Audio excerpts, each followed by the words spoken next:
be a two-way street. We kept them in check. We received information through them as the conduit. It's, I think, in the case of a company like PRN, and others like them are kind of taking advantage of that trust, because there really isn't a law that says, oh, unless it's slanderous, obviously.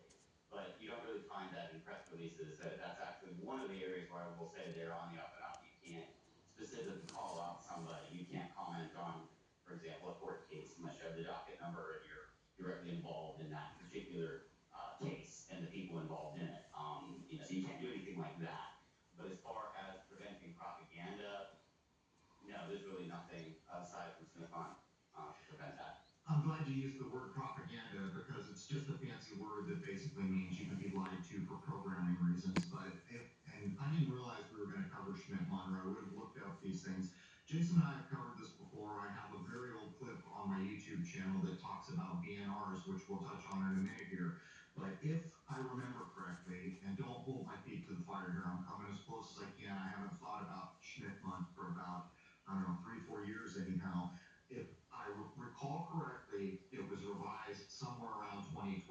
But there was this idea that back during the supposed World War II era, it was against the law for the news in this country to propagandize its own citizenry, all right? And I think Schmidt-Month was wrapped up in that. And again, I'm pulling from memory. But it was perfectly okay for U.S.-based news agencies to propagandize any other country. As Schmidt-Month went along, as I understand it from memory here, it became perfectly legal and acceptable on the updates of that. I think it's an act to propagandize its own citizenry. And the reason I'm pointing that out is so many people point out that, look, this event was just reported to us, but we know damn well there was a drill in the same place 3 days prior.